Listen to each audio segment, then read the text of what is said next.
Hello students, तो चलिए आज हम लोग शुरुआत करते हैं सर्कल्स का कुछ प्रॉपर्टी जान करके। अभी तक तो हमने दो एक्सरसाइज ऑलरेडी सॉल्व कर रखा है सर्कल्स का। आगे हम लोग कुछ बहुत ज्यादा बेसिक प्रॉपर्टीज पढ़ने वाले हैं जो कि हम लोगों के एनसीईआरटी बुक में ऑलरेडी मेंशन्ड है। हाँ, टॉपिक थोड़ा एक्स्ट्रा है, लेकिन अपने लाइफ के 10 मिनट तो हम लोग प्रॉपर्टीज ऑफ सर्कल्स पे दे ही सकते हैं।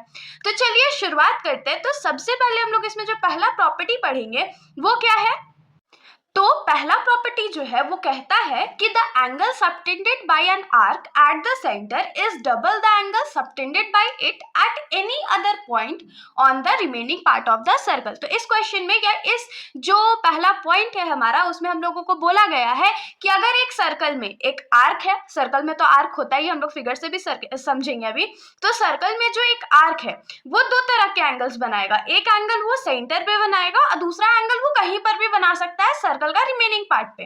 तो इसमें कॉन्सेप्ट क्या है कि वो जो आर्क सेंटर पे एंगल बनाएगा ना, वो हमेशा डबल होगा। डबल किसका होगा?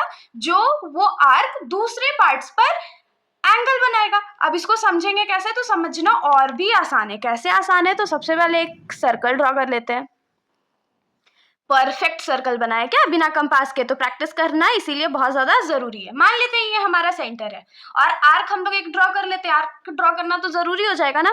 तो मान लेते हैं कि ये हमारा आर्क है और आर्क की नेमिंग भी तो करनी पड़ेगी ना। तो इसको हम लोग ए मानते हैं, इसको बी मानते हैं।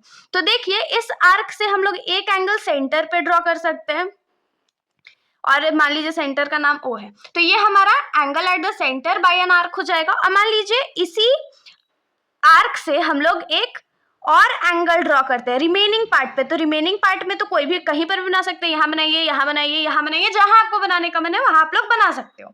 तो ये हमने बना लिया, इसको नेमिंग कर देते हैं हम लोग सी। तो इस प्रॉपर्टी के हिसाब से आर्क ए बी जो है वो जो सेंटर पे एंगल बना रहा है, मतलब एंगल ए ओ बी जो होगा वो हमेशा डबल होगा। किसका डबल होगा? तो दूसरे वाले एंगल, मतलब जो एंगल सर्कल के किसी और पार्ट पे बना है, मतलब angle A O B is equals to angle 2 into angle A C B. इसको हम लोग लिख लेते हैं। इस प्रॉपर्टी का यूज करके हम लोग यहाँ से क्या लिख सकते हैं कि एंगल ए ओ बी जो होगा, एंगल ए ओ बी कौन सा है? Angle made by arc A be on the centre, वो किसके बराबर होगा? तो डबल होगा। किसका? तो किसी और पार्ट पे बनाया गया एंगल का। तो 2 into angle A C B. तो ये हमारा पहला प्रॉपर्टी था जो कि बहुत ज्यादा सिंपल था। अब हम लोग आ जाते हैं सेकेंड प्रॉपर्टी पर। तो नेक्स्ट प्रॉपर्टी हमारा क्या है कि angles in the same segment of a circle are equal. मतलब कि अगर एक सर्कल है हमारे पास और एक ही सेगमेंट से हम लोग 2, 3, 4 जितना आप लोगों को एंगल्स बनाने का मन है, अगर एक ही सेगमेंट से हम लोग एंगल बना रहे हैं तो क्या होगा? वो दोनों एंगल, तीनों एंगल, जितना भी एंगल्स आपने बनाया है वो सारे आपस में इक्वल होंगे। इसको भी फिगर के हेल्प से हम लोग समझ लेते हैं। मान लेते हैं कि हमारे पास एक सर्कल है, इस बार भी परफेक्ट सर्कल बना है ना। और मान लीजिए ये हमारा सेंटर है और हम लोग यहाँ पर एक आर्क मानते हैं ए बी। अब इस आर्क को अज्यूम करके हम लोग एक एंगल बनाते हैं यहाँ पर और दूसरा एंगल बनाते हैं यहाँ पर। तो देखिए, क्योंकि ये सेम जगह से बना है ना, इसको मानिए सी, इसको मानिए डी, सेम जगह से बना है, इसीलिए क्या होगा, ये जो एंगल का यहाँ पर मेजरमेंट होगा वो हमेशा इक्वल होगा, कभी भी अलग अलग नहीं होगा। अगर सेम सेगमेंट से बन रहा है तो क्या होगा, जो एंगल का मेजरमेंट है या जो एंगल्स है आपस में इक्वल है। तो यहाँ पर हम लोग क्या लिख सकते हैं कि एंगल ए सी बी जो होगा वो एंगल ए डी बी के बराबर होगा। और जरूरी नहीं है कि दो ही एंगल्स हो सकता है मैं एक और एंगल यहाँ पर ड्रॉ कर देती है ऐसे करके। तो 3, 4, 5, 6 जितना आप लोगों को मन है उतना एंगल्स हो सकता है। तो ये तीनों आपस में बराबर हो गए, तो इसको क्या लिख सकते हैं? Is equals to angle A E B. ये तो और भी सिंपल था। अब हम लोग आ जाते हैं थर्ड प्रॉपर्टी पर। तो तीसरा प्रॉपर्टी जानने से पहले एक इंपॉर्टेंट चीज हम लोगों को पढ़ लेना जरूरी है, वो है साइक्लिक क्वाड्रिलेटरल्स। तो अब आप लोगों के दिमाग में आ रहा होगा साइक्लिक क्वाड्रिलेटरल्स ये क्या होता है? क्वाड्रिलेटरल्स भी साइकिल चलाते हैं क्या? नहीं, ऐसा नहीं है। साइक्लिक क्वाड्रिलेटरल्स क्या होता है? ऐसा क्वाड्रिलेटरल जो कि किसी सर्कल के अंदर होता है। जैसे कि मान लीजिए हमारे पास एक सर्कल है, आज ये सर्कल कितना परफेक्ट बन रहा है। और मान लीजिए इसमें कोई क्वाड्रिलेटरल हम लोग ड्रॉ कर देते हैं 4 पॉइंट्स के साथ। क्वाड्रिलेटरल तो यही होता है ना जिसके पास 4 साइड्स होते हैं।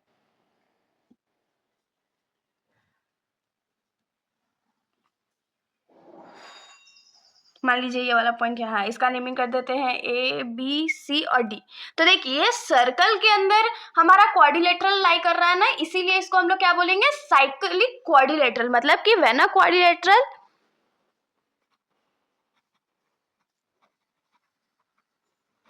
lies inside a circle and the vertices of the quadrilateral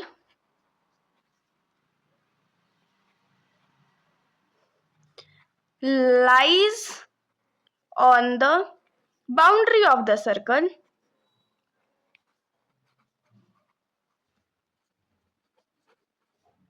then it is cyclic quadrilateral। इसका मतलब क्या हुआ कि जब हमारे पास एक ऐसा क्वाड्रिलेटरल होगा जो कि एक सर्कल के अंदर लाई कर रहा होगा। सर्कल के अंदर कैसे लाई करना चाहिए, उसका जो पॉइंट्स है, जो वर्टिसेस है, वो सर्कल के बाउंड्री पे आना चाहिए, तब हम लोग उसको क्या बोलेंगे, साइक्लिक क्वाड्रिलेटरल बोलेंगे। अब देखिए साइक्लिक क्वाड्रिलेटरल का भी कुछ कुछ प्रॉपर्टीज होता है, तो कुछ कुछ प्रॉपर्टीज में तो 2-3 प्रॉपर्टी हम लोग को पढ़ना है, तो हम लोग उसको लिख लेते हैं। तो इसके अंदर जो सबसे पहला प्रॉपर्टी हमारा होता है वो है कि the sum of either pair of opposite angles of a cyclic quadrilateral is 180 degree. इसमें क्या बताया गया है कि अगर हमारे पास एक साइक्लिक क्वाड्रिलेटरल है तो जब हम लोग उसके अपोजिट कोई भी एक अपोजिट पेयर ऑफ एंगल्स को ऐड करेंगे तो उसका सम किसके बराबर होगा, 180 डिग्री के बराबर होगा। तो आप लोग यहाँ पर से देख सकते हो, ड्रॉ करके भी हम लोग समझ लेते हैं। मान लीजिए हमारे पास सर्कल है, सर्कल के अंदर एक क्वाड्रिलेटरल ड्रॉ कर लेते हैं। क्वाड्रिलेटरल तो कैसा भी हो सकता है ना, क्वाड्रिलेटरल के पास सिर्फ 4 साइड्स और 4 एंगल्स होने चाहिए। नेमिंग मान लीजिए कर लेते हैं ए बी सी डी। तो इसमें क्या बोला गया इस प्रॉपर्टी के अंदर में कि जो हमारे पास अपोजिट एंगल्स हैं, मतलब एंगल ए और एंगल सी अपोजिट है ना, तो इनको जब हम लोग ऐड करेंगे तो इसका जो सम होगा हमेशा 180 डिग्री के बराबर होगा। आपको हमेशा याद रखना है कि अगर क्वेश्चन में आप लोगों को बोल दिया गया है कि हमारे पास साइक्लिक क्वाड्रिलेटरल है, तो हम लोग वहां पर ये प्रॉपर्टी यूज कर सकते हैं कि इसके जो अपोजिट साइड के अपोजिट एंगल्स का जो सम होगा वो 180 डिग्री के बराबर होगा। तो इसके अंदर जो हमारा सेकेंड प्रॉपर्टी है वो ये है कि if the sum of a pair of opposite angles of a quadrilateral is 180 degree then the quadrilateral is cyclic. मतलब कि अगर क्वेश्चन में कभी भी हम लोगों को ये दिया रहेगा, ये हम लोग फाइंड आउट कर लेते हैं कि किसी एक क्वाड्रिलेटरल में अपोजिट एंगल्स का जो सम है वो 180 डिग्री के बराबर है, तो वो जो क्वाड्रिलेटरल ड्रॉन होगा वो साइक्लिक होगा। मान लीजिए कि हमारे पास एक क्वाड्रिलेटरल है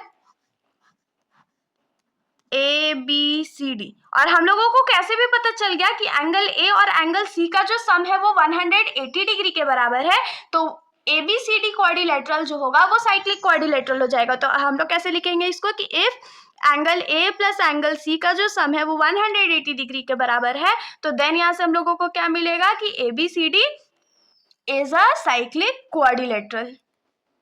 तो होप सो ये जो प्रॉपर्टीज मैंने आपको अभी बताया आप लोगों को समझ में आया होगा, क्योंकि ये बहुत बेसिक प्रॉपर्टीज है जो कि आप लोगों को आगे भी काम आएंगे, और अभी जब हम लोग एक्सरसाइज के क्वेश्चंस को सॉल्व करेंगे तब भी हम लोगों को बहुत ज़्यादा ज़रूरत में आने वाले हैं।